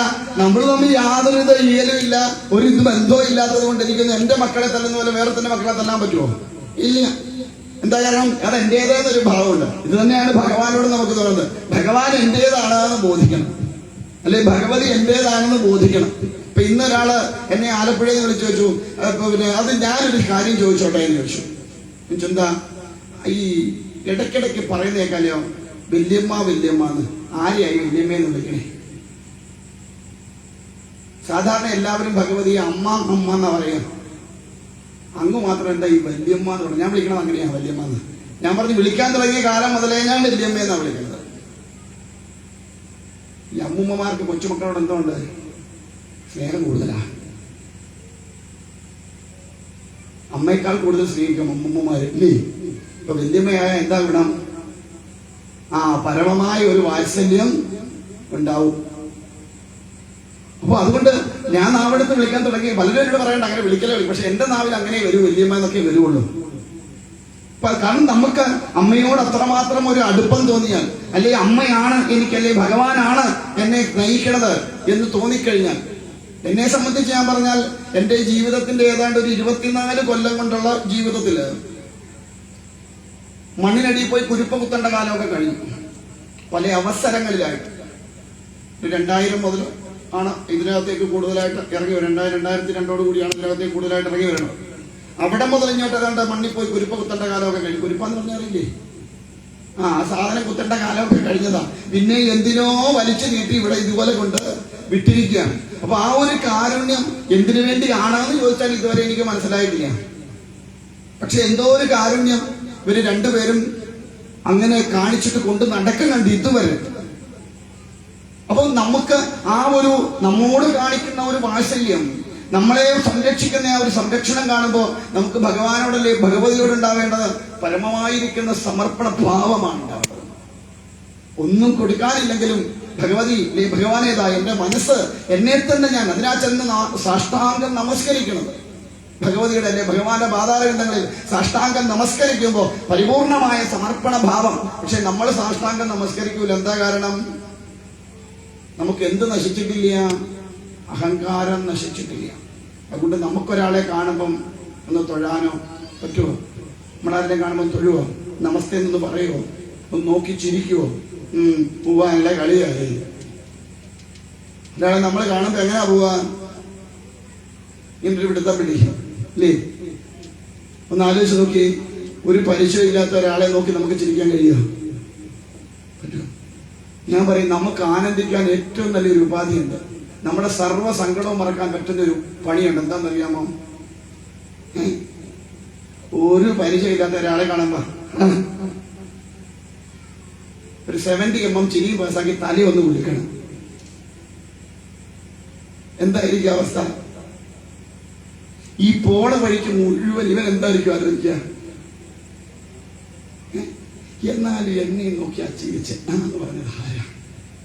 അവന് വട്ടം പിടിക്കും, നമുക്ക് ഓർത്ത് ചിരിക്കുകയും ചെയ്യും. നല്ല ഭാവിയാണ്. കാരണം നമുക്കെപ്പോഴും വേണ്ട എന്താ? നമ്മുടെ മനസ്സിന്റെ തൃപ്തിയാണ്. ആണോ അല്ലയോ? നമ്മുടെ മനസ്സിന്റെ സന്തോഷമാണ് നമുക്ക് എപ്പോഴും വലുത്. മറ്റൊരാളുടെ സന്തോഷം നമ്മൾ നോക്കാറില്ല അല്ലേ? എന്ത് ചെയ്താലും എന്റെ തൃപ്തിയാണ് നമ്മൾ നോക്കുക. എന്നതുപോലെ നമുക്ക് മനസ്സിന് സന്തോഷം പറ്റാൻ ഏറ്റവും നല്ല ഉപാധിയാണ് നോക്കുന്നവരെയൊക്കെ നോക്കി എന്ത് ചെയ്യുക? ചിരിക്കുക. പക്ഷെ നമ്മൾ ചിരിക്കില്ല. ഇതാണ്ട് ഭയങ്കര എന്തോന്ന് കുത്തുകൊണ്ട് നടക്കുന്ന പോലെ നമ്മളോരോരുത്തരെ കാണുമ്പോൾ നടക്കുന്നത് ഇല്ലേ? ആണോ അല്ലയോ? ചിന്തിച്ചു നോക്കൂ. എന്തായാലും പോട്ടെ. എന്തായാലും അങ്ങനെ ഏതെല്ലാം വിധത്തിൽ പ്രഹ്ലാദനെ നശിപ്പിക്കാൻ ശ്രദ്ധിച്ചിട്ടും സാധിക്കാതെ വന്നു. അവിടെ എല്ലാം ഭഗവാൻ രക്ഷയേകി. അവസാനം ഹിരണ്യകശിപു ചോദിച്ചു, എവിടെയാടാ നീ വിളിക്കണ ഹരി എന്നാണ് ചോദിക്കുന്നത്. പറഞ്ഞു, ഹേ പിതാവേ, അങ്ങ് ചോദിച്ചില്ലേ എവിടെ എന്റെ ഹരിന്ന്? അങ്ങയെ കൊണ്ട് ഇത് ചോദിപ്പിക്കണത് പോലും എന്റെ ഹരിയാണ്. കാരണം സർവചരാചരങ്ങളിലും നിറഞ്ഞു നിൽക്കുന്നവനാണ് എന്റെ ഹരി. അതുകൊണ്ട് ആ ഹരി അല്ലാതെ മറ്റൊന്നും ഈ പ്രപഞ്ചത്തിൽ ഇല്ലാത്തത് കൊണ്ട് അങ്ങയെ കൊണ്ട് ചോദിപ്പിക്കണത് പോലും എന്റെ ഹരിയാണെന്ന്.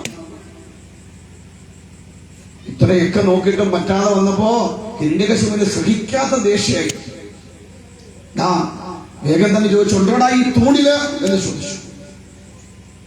വളരെ സൗമ്യനായിട്ട് പറഞ്ഞു, ഹേ പിതാവേ, ആ തൂണിലുമുണ്ട് എന്റെ ഹരി. ചിലർ പറഞ്ഞു കേട്ടിട്ടുണ്ട്, ഭഗവാൻ അങ്ങനെ കാത്തു നിൽക്കുകയായിരുന്നു എന്നാ പറയുന്നത്. പ്രഹ്ലാദൻ താൻ എവിടുണ്ട് എന്ന് പറയണോ അവിടേക്ക് ആവേശിക്കാൻ ഭഗവാൻ അങ്ങനെ കാത്തു നിൽക്കുകയായിരുന്നു എന്നാണ്. കാരണം ഉത്തമ ഭക്തിയുടെ ഭാഗവതോത്തമൻ എന്ന് നിസ്സംശയം വിളിക്കാവുന്ന പ്രഹ്ലാദകുമാരൻ, ആ കുമാരൻ എവിടെയാണ് താൻ ഇരിക്കണത് എന്ന് പറയുന്നുവോ അവിടെ ആവേശിക്കാൻ വേണ്ടി ഇരിക്കുകയായിരുന്നു പറയാം. എന്തായാലും ഭഗവാൻ ആ തൂണിൽ ഉണ്ടെന്ന് കൽപ്പിച്ചു. അപ്പോഴോ തന്റെ വാളെടുത്തിട്ട് ആ തൂണില് ആഞ്ഞൊരു കുത്തുവെച്ചു കൊടുത്തു.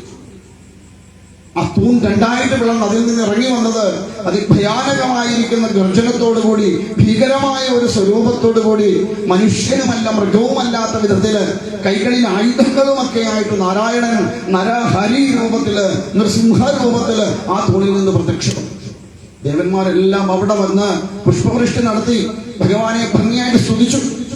ഹിരണ്യകശിപു കുറച്ചു നേരത്തേക്കൊന്ന് സ്തബ്ധനായി പോയി എന്നാണ്. കാരണം ഇങ്ങനെ ഒരു രൂപം ഉണ്ടാവുമെന്ന് ഒരിക്കലും പ്രതീക്ഷിച്ചില്ല. കാരണം ഈ ഹിരണ്യകശിപു തപം ചെയ്ത് ബ്രഹ്മദേവനോട് വരം ചോദിക്കുന്നുണ്ട്. എന്താ, തനിക്ക് ജീവിതത്തിൽ ഒരിക്കലും മരണമുണ്ടാവാൻ പാടില്ല എന്നാണ്. എന്ത് വരം വേണം ചോദിക്കുമ്പം മരണമുണ്ടാവരുത് എന്നാണ് അസുരന്മാരെല്ലാം പ്രാർത്ഥിക്കുക. നമ്മളും അതുപോലെ ഭഗവാനോട് പോയി പ്രാർത്ഥിക്കാറുണ്ട്, മരണമുണ്ടാവരുത് എന്ന്. ഉണ്ടോ? ഉറപ്പാണോ? പ്രാർത്ഥിക്കാറുണ്ടെന്ന് ഞാൻ പറഞ്ഞാലോ? പറയാറില്ല. എന്നാ നമ്മൾ ഇച്ചിരി ബുദ്ധി കൂടുതലാണ്. അതുകൊണ്ട് നമ്മൾ ഇങ്ങനെ വിളിക്കൂ. നമ്മളെന്താ പ്രാർത്ഥിക്കാന്നറിയാവോ? എന്റെ അമ്മേ ആയുസ്സും ആരോഗ്യവും തരണേ. പറയാറുണ്ടോ? പറഞ്ഞിട്ടുണ്ടോ? ആയുസ്സും വേണം, ആരോഗ്യം ഉണ്ടെങ്കിൽ അതിനർത്ഥം എന്തുവാ? മരണം ഉണ്ടാവരുതെന്ന്. അസുരന്മാര് നേരെ ചോദിക്കും, നമ്മൾ വളഞ്ഞു പിടിക്കും. ഇത്രയേ ഉള്ളൂ വ്യത്യാസം. എന്തായാലും അപ്പൊ ബ്രഹ്മാവ് പറഞ്ഞ അത് സാധ്യമാവില്ല.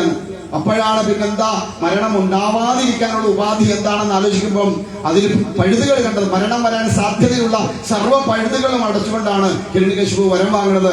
ആകാശത്ത് വെച്ച് കൊല്ലരുത്, ഭൂമിയിൽ വെച്ച് കൊല്ലരുത്, അകത്ത് വെച്ച് കൊല്ലരുത്, പുറത്ത് വെച്ച് കൊല്ലരുത്, പകല് കൊല്ലരുത്, രാത്രിയിൽ കൊല്ലരുത്, യാതൊരുവിധമായ യോനിയിലും പിറന്നതാവരുത്, ബ്രഹ്മാവിന്റെ സൃഷ്ടിയിൽപ്പെട്ടതാവരുത്, ഒരായുധങ്ങളാലും വധിക്കപ്പെടരുത് എന്നൊക്കെയുള്ള വരം മേടിച്ചു. ബ്രഹ്മദേവൻ സാക്ഷാൽ നാരായണനെ ഒന്ന് മനസ്സിൽ കണ്ടു. പുള്ളി സ്മരിച്ചു ഭഗവാനെ. ചോദിച്ചു, നാരായണ, ഭക്തന്റെ ആഗ്രഹം സാധിച്ചു കൊടുക്കണമെന്നാ, അതുകൊണ്ട് ഈ വരം കൊടുക്കാമോ? നാരായണൻ പറഞ്ഞ ധൈര്യപൂർവ്വം കൊടുത്തോളൂ. കാരണം എന്താ, സർവത്തിനുമുള്ള ഉപാധി തന്റെ കയ്യിലുണ്ട്. സൃഷ്ടിയുടെ സ്ഥിതിയുടെ കാരകനായിരിക്കുന്ന ഭഗവാൻ ധർമ്മത്തെ സ്ഥിതി നിർത്താൻ വേണ്ടി ഏത് തരത്തിലും വരാൻ സാധ്യതയുണ്ട്. അതുകൊണ്ട് ഭഗവാന്റെ ആ ഒരു അനുവാദത്തോടു കൂടി ബ്രഹ്മദേവൻ തഥാസ്തു എന്ന് പറഞ്ഞു എന്നാണ്. ഈ ദേവന്മാരോടൊക്കെ നമ്മൾ എന്ത് ചോദിച്ചാലും ഒറ്റ വാക്കേ ഉള്ളവർക്ക് ഇങ്ങോട്ട് തഥാസ്തു അങ്ങനെ തന്നെ ആയിക്കോട്ടെ എന്ന്. അതുകൊണ്ടാണ് ഞാൻ പറഞ്ഞ ഒന്നും പോയി ചോദിക്കുന്നത്. നമ്മളെല്ലാം തലതിരിച്ചാ ചോദിക്കാം. ഇപ്പൊ മകളുടെ കല്യാണം നടന്നില്ലേ, നമ്മൾ എന്താ ചെന്ന് പ്രാർത്ഥിക്കുക? എന്റെ ഭഗവതി, ഇത്രയും വയസ്സായി എന്റെ മോക്ക് ഇതുവരെ അവിടെ കല്യാണം നടന്നില്ലല്ലോ എന്റെ അമ്മേ എന്ന് പറയാം. അമ്മ എവിടെ ഇരുന്നോട്ട് പറയും തഥാസ്തു അങ്ങനെ തന്നെ ആയിക്കോട്ടെ. പിന്നെ കല്യാണം നടക്കും. ഓരോരുത്തരങ്ങനെ പ്രാർത്ഥിക്കാനില്ലേ? കല്യാണം നടക്കോ? പിന്നെ ഇല്ല. അമ്മയ്ക്ക് അറിഞ്ഞുകൂടെ നമ്മുടെ മക്കളുടെ കല്യാണം നടന്നിട്ടില്ല എന്ന്? അമ്മയുടെ മകളല്ലേ അതും? ആണല്ലോ. അമ്മയ്ക്കറിയില്ലേ നമ്മുടെ മകളുടെ കല്യാണം നടന്നിട്ടില്ല എന്ന്? ചെന്നെന്റെ അമ്മയെ കല്യാണം നടന്നില്ല അമ്മ എന്ന് പറയാം. അമ്മ എവിടെ വാസ്തു അങ്ങനെ തന്നെ ഇരുന്നോട്ടെ എന്ന്. പിന്നെ ജീവിതകാലത്ത് കല്യാണം നടക്കുക? അതുകൊണ്ട് പറയണേ, ഒന്നും ചോദിക്കണ്ട. അമ്മയ്ക്ക് അറിയാം, അല്ലെ ഭഗവാൻ അറിയാൻ വയ്യാത്തതായിട്ട് നമ്മുടെ ജീവിതത്തിലോ ഈ പ്രപഞ്ചത്തിലോ ഒരു വകയില്ല. പിന്നെ ഒരു കുഴപ്പങ്ങളുണ്ട്. ചോദിക്കുന്നതേ കൊടുക്കൂ, ചോദിക്കാതെ കൊടുത്താൽ വാരിക്കോരി കൊടുക്കും ഭഗവാൻ. പണ്ടൊരു അമ്മയുണ്ടായിരുന്നു. ഈ അമ്മ ദിവസവും ഗുരുവായൂരപ്പൻ്റെ അടുത്ത് പോകുമായിരുന്നു. കാരണം അമ്മയ്ക്ക് വേറെ ആരുമില്ല, ഒരു മകൾ മാത്രമേ ഉള്ളൂ. ഒരു കല്യാണം നടക്കണില്ല. അപ്പൊ അന്ന് വലിയ തിരക്കൊന്നുമില്ല ഗുരുവായൂരപ്പൻ. അധികം ആൾക്കാരൊന്നും ചെല്ലാറില്ല. അതുകൊണ്ട് ചെന്ന് പറയുന്നു, എന്റെ ഗുരുവായൂരപ്പ, എന്റെ മോടെ കല്യാണം നടത്തി തരണം കേട്ടോ, നീ എന്നെ എനിക്കൊരു ആശ്രയമായിട്ടെന്നൊക്കെ ചെന്ന് പ്രാർത്ഥിക്കുമായിരുന്നു. നിരന്തര പ്രാർത്ഥന കേട്ടപ്പോൾ ഭഗവാൻ വിചാരിച്ചോ, ശരി, നീ ആരും ഇല്ലാത്ത ഒരു അമ്മയല്ലേ, മകളുടെ കല്യാണമൊക്കെ നടത്തി കൊടുക്കാമെന്ന് വിചാരിച്ചു. പുള്ളിക്ക് വേറെ പണിയൊന്നുമില്ലല്ലോ. അങ്ങനെ ഇറങ്ങിപ്പോയി ചെറുക്കനെയൊക്കെ കണ്ടുപിടിച്ച് ഒരു കല്യാണമൊക്കെ ഭംഗിയായിട്ട് നടത്തി. പിന്നെ അമ്മ അങ്ങോട്ട് പോവാറില്ല. പിന്നെ ഒരു 2 കൊല്ലം കഴിഞ്ഞപ്പോഴാണ് പിന്നെ ആരടുത്തോട്ട് പോണേ? ഗുരുവായൂരപ്പൻ. നമ്മളും അങ്ങനെയാണല്ലോ, കാര്യം സാധിച്ചാൽ പിന്നെ നമുക്ക് ആരെയും വേണ്ട, ഒന്നും വേണ്ട. അത് 2 കൊല്ലം കഴിഞ്ഞപ്പോഴാണ് പിന്നെ അങ്ങോട്ട് ചെല്ലുന്നത്. പിന്നെ അടുത്ത ലക്ഷ്യം എന്താണ്? കല്യാണം കഴിഞ്ഞാൽ പിന്നെ എന്താ വേണം? പറ്റുമെങ്കിൽ പിറ്റേ മാസം തന്നെ ഒരു കൊച്ചിനെ തരാൻ പറ്റുമെന്നോ നമ്മൾ നോക്കണേ. ഒരു മാസം കഴിയുമ്പോൾ നോക്കി ചോദിക്കും, എന്താ വെച്ചേ ഇല്ലേ? ഇനി നമുക്ക് ഒരു കുഴപ്പമുണ്ട്, അവർക്കില്ലാത്ത വിഷമമാണ് നാട്ടുകാർക്ക്. വലിയൊരു കുഴപ്പമാണ് നമ്മളെ. എന്തായാലും അങ്ങനെ ഗുരുവായൂരപ്പൻ്റെ അടുത്ത് പറഞ്ഞു, കണ്ണാ, നീ നിന്റെ മോളെ കല്യാണം നടത്തി തന്നു, ഇനി എനിക്കൊരു ആഗ്രഹം കൂടിയുണ്ട്, ഒരു കുഞ്ഞിക്കാലി കാണാനുള്ള യോഗം തരണേ ഭഗവാനെ പ്രാർത്ഥന. കുറച്ചു കാലം പ്രാർത്ഥിച്ചപ്പോൾ ഭഗവാൻ വിചാരിച്ചു, നോക്കട്ടെ, ഈ തള്ള ഇനിയിപ്പോ എന്തായാലും അധികം കാലം ഉണ്ടാവാൻ പോണില്ല, അതുകൊണ്ട് ആഗ്രഹം സാധിച്ചു കൊടുത്തേക്കാന്ന് വിചാരിച്ചു. ഭഗവാൻ അനുഗ്രഹിച്ചു. മകള് ഗർഭിണിയായി, പ്രസവിച്ചു ഒരു കുഞ്ഞിക്കാലൻ. ഞാൻ പറഞ്ഞത് പിടികിട്ടില്ലേ? കൊച്ചിന് എത്ര കാലേ ഉള്ളൂ? ഒരു കാലേ ഉള്ളൂ. എന്താ പ്രാർത്ഥിച്ചത്? ഒരു കുഞ്ഞിക്കാല് കാണാനുള്ള യോഗം തരണേന്ന. ഭഗവാൻ എത്ര കാല് കൊടുത്തു? ഒരു കാല് കൊടുത്തു. അതുകൊണ്ടാണ് ഈ ചോദ്യങ്ങളൊക്കെ ചോദിക്കാതിരിക്കുക. അപ്പൊ എന്തായാലും അങ്ങനെ, അതുകൊണ്ട് എല്ലാം അങ്ങോട്ട് വിട്ടുവിടുക. എന്താണോ നിന്റെ ഇച്ഛ, ആ ഇച്ഛക്കനുസരിച്ച്, എന്റെ കർമ്മഫലം അനുസരിച്ച് എനിക്ക് എന്താണോ നീ തരാനുള്ളത് അത് തന്നോളുക. ഇല്ലയോ? ഇല്ലെങ്കിലും വേണ്ട, അത്രയും ആകാവൂ. എന്തായാലും അങ്ങനെ എന്ത് ചെയ്തു? വരം ചോദിച്ചത് കൊണ്ട് സന്ധ്യയാവുന്ന സമയമാവണം. അതിന് മുമ്പായിട്ട് വധിക്കാൻ പറ്റില്ല. അതുകൊണ്ട് സന്ധ്യാസമയം വരെ ഭഗവാൻ ഹിരണ്യകശിപുമായിട്ട് അങ്ങനെ യുദ്ധം ചെയ്തു എന്നാ പറയാം. സന്ധ്യ ആയപ്പോ എന്ത് ചെയ്തു? വേഗം അങ്ങോട്ട് ചെന്ന് പിടിച്ചെടുത്ത് ആ കൊട്ടാരത്തിന്റെ ഉമ്മറപ്പടിയിലേക്ക് ഇരുന്ന്, അകത്തുമല്ല പുറത്തുമല്ലാത്ത രീതിയിൽ, ആകാശത്തുമല്ല ഭൂമിയിലുമല്ലാതെ തന്റെ മടിത്തട്ടിലേക്ക് വളർത്തി കിടത്തി, തന്റെ ഒരു ആയുധവുമില്ല, തന്റെ നഖരങ്ങൾ കൊണ്ട് ആ മാറ് വലിച്ചു കീറിയെടുത്തു. എന്നിട്ട് ഭഗവാൻ ഒന്ന് പരതീന്നാ പറയുക. എന്താ? ഇത്രയും തന്നെ കാണാൻ അത്യധികമായി വൈരാഗ്യബുദ്ധിയോടുകൂടിയാണെങ്കിലും തന്നെ കുറിച്ച് മാത്രം ചിന്തിച്ചുകൊണ്ടിരുന്ന ഈ ഹിരണ്യകശിപുവിന്റെ ഹൃദയം എവിടെയാണ് എന്നാ? ഭഗവാന് ഭക്തന്റെ ഒന്നേ വീണ്ടു. എന്താ? ഭഗവാൻ നമ്മുടെ ഭക്തന്റെ ഹൃദയം അവിടെയാണ് ഭഗവാൻ ഇരിക്കണതാണ്. നമ്മുടെയൊക്കെ ഹൃദയത്തിലുണ്ടോന്ന് ചോദിച്ചാൽ വല്ല സ്റ്റാച്ചു എന്തോന്നാ എന്നിട്ട് സാധനം കുത്തില്ല, എന്തായാലും പറയും. ടാച്ചു വയനാട് കുത്തിയാലേ അവിടെ കാണൂ. അല്ല, നമ്മളെ ഒന്നും കാണൂല. എന്താ കാരണം? നമ്മുടെ ഭക്തരല്ലാതെ നമുക്ക് ഭഗവാനെ കാണുന്നത്ര വലിയ നിർബന്ധമൊന്നുമില്ല. ഉണ്ടാവും. ഇപ്പൊ ഇവിടെ ദിവസവും വന്ന് തൊഴണം നമുക്ക് വല്ല നിർബന്ധമുണ്ടോ? എവിടെങ്കിലും ഒരു കാർമയം കണ്ടാൽ നമ്മളെന്താ പറയും? മഴ പെയ്യുമെന്ന് തോന്നുന്നു, അതുകൊണ്ട് ഇന്ന് അങ്ങോട്ട്. ശരിയല്ലേ ഞാൻ പറയണേ? ആണെന്നല്ലയോ? നമ്മൾ പോകില്ല, നമുക്ക് അത്ര വലിയ അത്യാവശ്യമില്ല. ഇപ്പൊ അങ്ങോട്ട് അവരെ കണ്ടിട്ടുണ്ട്, കാര്യം സാധിക്കാൻ ഒന്നുമില്ല. അതാണ്ടാണ്. അപ്പൊ എന്തായാലും അങ്ങനെ എന്താ ചെയ്തു? അങ്ങനെ ഹിരണ്യകശിപുവിനെ നിഗ്രഹിച്ച് മോക്ഷം കൊടുത്തു. ആ ഹിരണ്യകശിപുവിന്റെ ചൈതന്യം ഭഗവാനിലേക്ക് തന്നെ വിലയം പ്രാപിച്ചു. അങ്ങനെ പ്രഹ്ലാദനോട് ചോദിച്ചു, എന്ത് വരമാണ് വേണ്ടതെന്ന്. കാരണം ക്രോധനായി നിൽക്കുന്ന ആ ഭഗവാന്റെ ആ ക്രൗര്യത്തെ, ആ ശൗര്യത്തെ നശിപ്പിക്കാനായിട്ട്, അല്ലെ അടക്കാനായിട്ട് ദേവന്മാരെല്ലാം പ്രാർത്ഥിച്ചിട്ടും സാധ്യമാവുന്നില്ല എന്നാണ് ശിവപുരാണത്തിൽ പറയും. ഭഗവാന് ശരഭമൂർത്തിയായിട്ട് പ്രത്യക്ഷപ്പെട്ടു എന്നാ. അതാണ് ഏറ്റുമാനൂരപ്പൻ. ഏറ്റുമാനൂരപ്പന്റെ ഒരു ഭാവം ശരഭമൂർത്തിയായിട്ടാണ്. ചുണ്ടുപക്ഷിയുടെയും 2 ചിറകും മനുഷ്യന്റെ ഉടലും കാല് വേറൊരു ഭാവവുമായിട്ട് അങ്ങനെയുള്ള അപാരമായിരിക്കുന്ന ശക്തി സ്വരൂപനായിരിക്കുന്ന ശരഭമൂർത്തിയായിട്ട് വന്ന് നരസിംഹമൂർത്തിയുടെ തൊലി മുഴുവൻ കൊത്തിപ്പറിച്ചു കളഞ്ഞു. തൊലി പോയി കഴിഞ്ഞാൽ പിന്നെ ഒന്നുമില്ല. ഉണ്ടോ? നമ്മളെല്ലാം അഹങ്കരിക്കുന്നത് ഈ തൊലിപ്പുറം കണ്ടിട്ടാ. ഞാൻ വെളുത്തതാണ്, ഞാൻ കറുത്തതാണ്, അല്ലെങ്കിൽ അവരങ്ങനെയാണ്, ഇല്ലേ? ഉണ്ടാ. അപ്പൊ എന്തായാലും ത്വക്കിലുണ്ടാകുന്ന അഹങ്കാരം, എന്തായാലും അത്തരത്തില് ഭഗവാൻ എന്ത് ചെയ്തു? അടങ്ങുന്നില്ല എന്ന് കണ്ടപ്പം ഇവിടെ ബ്രഹ്മദേവനും നാരദമുനിയും കൂടെ പ്രഹ്ലാദനോട് പറഞ്ഞു, ഹേ പ്രഹ്ലാദകുമാരാ, നിനക്ക് വേണ്ടിയിട്ടാണ് ഭഗവാൻ അവതരിച്ചത്. അതുകൊണ്ട് ഭഗവാന്റെ കാൽക്കൽ പോയി നമസ്കരിച്ചു ഭഗവാന്റെ ആ ക്രോധത്തെ ശമിപ്പിക്കണം എന്ന് പറഞ്ഞു. അത്രയും നേരം കണ്ണിൽ കൂടി അങ്ങനെ തീ പറക്കുകയാണ്. ആ ചോരയെല്ലാം കൂടെ വാരി കുടിച്ച് ആ കുടൽമാലയൊക്കെ തന്റെ കഴുത്തിലേക്ക് അരിഞ്ഞ് ആ സടയിൽ കൂടി എല്ലാം അങ്ങനെ രക്തമൊലിച്ച് നിൽക്കുന്ന ക്രൗര്യഭാവത്തിൽ ആരും അടുക്കാൻ മടിക്കുന്ന ആ ഭഗവാന്റെ സ്വരൂപത്തിലെ ഭഗവാനെ ഒന്ന് നടക്കാൻ വേണ്ടി ലക്ഷ്മി ദേവിയെ വിളിച്ചു വരുത്തുന്നവരാണ്. ലക്ഷ്മി ദേവി വന്ന് കണ്ടത് തിരിച്ച് അതുപോലെ തന്നെ ഓടിയുന്നവരാണ്. ഇതെന്റെ ഭർത്താവേ അല്ലാതെ. അത്രയ്ക്കും ഭീകരമായ ഭാവമാണ്. യാതൊരുവിധ ഭയവും കൂടാതെ അവിടെ നിന്നുകൊണ്ട് നാരായണനാമം ജപിക്കുന്ന പ്രഹ്ലാദനെ പറഞ്ഞു വിട്ടു. പ്രഹ്ലാദൻ ചെന്ന് ഭഗവാന്റെ പാൽപാദങ്ങളിൽ നമസ്കരിച്ചു. ഭക്തന്റെ വിരലിന്റെ സ്പർശം തന്റെ പാദത്തിലേക്ക് വന്നതും അത്രയും നേരം കണ്ണിൽ കൂടി അഗ്നി ഒഴുകിയിരുന്നുവെങ്കിൽ ആ നിമിഷം തന്നെ കരുണാർദ്ര മാനസനായി ഭഗവാൻ. തന്റെ ഭക്തന്റെ സ്പർശനമേറ്റപ്പോ ഭഗവാൻ കരുണ ചൊരിയുന്നവനായിട്ട് മാറി.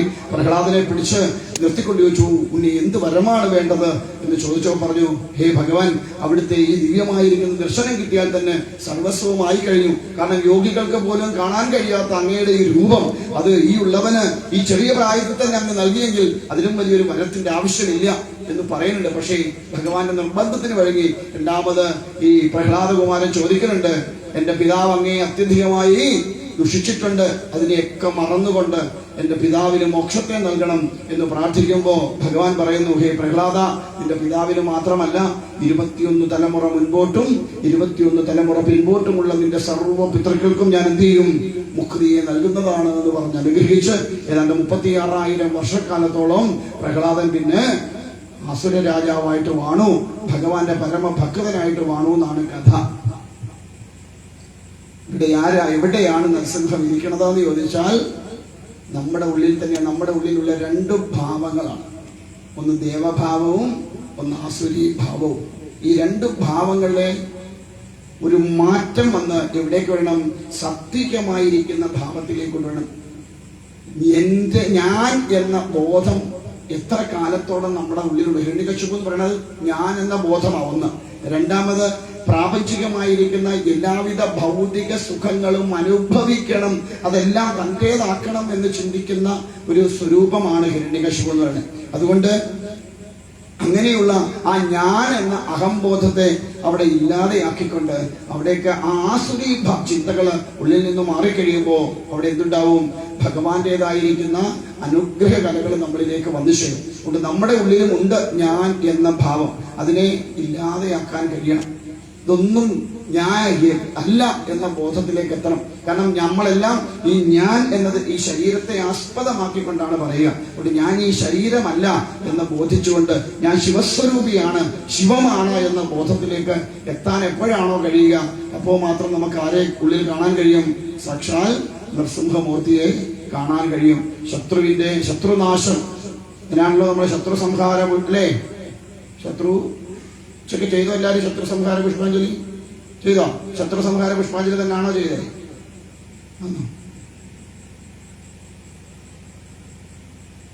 കാശ് പോയി.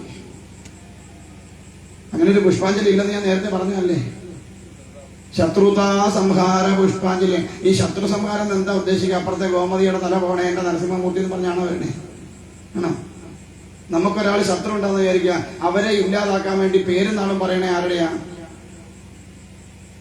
അപ്പുറത്തെ ഗോമതിയായിട്ട് നമ്മൾ ഭയങ്കര വൈരാഗ്യത്തില്ല. അവള് നശിക്കണം എന്ന് പറഞ്ഞാണ് നമ്മൾ എന്ത് എന്നുള്ളത് ശത്രു സംഹാര പുഷ്പാഞ്ജലി നടത്തുന്നത്. പേരും നാളും പറയുമ്പോൾ ആരുടെ പറയും? നമ്മുടെ പേര് നാളും പറയും. അപ്പൊ ആദ്യം തല പോകുന്ന ആരുടെയാ? നമ്മുടെ. ആണല്ലേ? മലയാളപ്പിലേക്ക് പോയി ശത്രുതാ സംഹാര പുഷ്പാഞ്ജലിയൊക്കെ നടത്തിട്ട് വന്നിട്ട് പറയുമ്പോൾ ചെല്ലു പറയും, ഓ അമ്മയുടെ ഒരു വൈഭവം ഭയങ്കര. എന്താ അതങ്ങോട്ട് ശത്രു സംഹാര പുഷ്പാഞ്ജലി നടത്തിയിട്ട് വന്നപ്പോ ഇത്രയും നാളും എന്നെ കണ്ട തലതിരിച്ചു പോന്നോള് ഇന്ന് എന്നെ ഒന്ന് നോക്കി ഒരു പുഞ്ചിരി പാസാക്കി എന്ന് പറയാറുണ്ട് ഇല്ലേ? എന്താ നമുക്ക് അങ്ങനെ തോന്നിയത്? നമ്മുടെ ഉള്ളിൽ അവരോടുള്ള ശത്രുതാഭാവം. ഒരാള് നമുക്ക് ശത്രുവാകുന്നെങ്കിൽ അവരുടെ കുഴപ്പമാണോ നമ്മുടെ കുഴപ്പമാണോ? നമ്മുടെ കുഴപ്പമാണ്. കാരണം നമ്മുടെ മനസ്സിന്റെ കുറവുകളാണ് മറ്റൊരാളെ നമുക്ക് ശത്രുവായി കാണിക്കുന്നത്. നമുക്ക് അവരെ ഉൾക്കൊണ്ടുകൊണ്ട് പോകാൻ പറ്റാത്തതുകൊണ്ട് നമ്മൾക്ക് അവര് ശത്രുവായി മാറണതാണ്. അപ്പൊ അവരുടെ മനസ്സിന്റെ കുഴപ്പമില്ല, നമ്മുടെ മനസ്സിന്റെ. അപ്പൊ ഉണ്ടാകുന്ന മാനസികമായ ഭാവത്തിന് മാറ്റം ഉണ്ടാക്കിയെടുക്കലാണ് ശത്രുതാ സംഹാര പുഷ്പാഞ്ജലി. അല്ലാതെ ഒരാളെ കൊല്ലണമെന്ന് വിചാരിച്ച ശത്രു സംഹാരം, അങ്ങനെയാണെങ്കിൽ പാകിസ്ഥാനിലുള്ളവരെയൊക്കെ കൊല്ലാനായിട്ട് ഇവിടെ ശത്രു സംഹാര പുഷ്പാഞ്ജലി നടത്തിയാൽ പോലെ ആണല്ലേ? അപ്പൊ ശത്രുസംഹാരം, ആ ശത്രുതാഭാവം, നമ്മുടെ ഉള്ളിലുണ്ടാകുന്ന ശത്രുതാഭാവത്തെ ഇല്ലാതെയാക്കാൻ വേണ്ടിയിട്ടാണ്. അത് തിരിച്ചറിയണം. അല്ലാതെ വെറുതെ പോയി ശത്രു സംഹാര പുഷ്പാഞ്ജലി എന്ന് പറഞ്ഞിട്ട് പോയി വെറുതെ കാശ് കൊടുത്തിട്ടൊന്നും ഒരു ശത്രുവും ഇല്ലാതെയാവാൻ പറ്റില്ല. മനസ്സിലാവുന്നുണ്ടോ പറയണേ?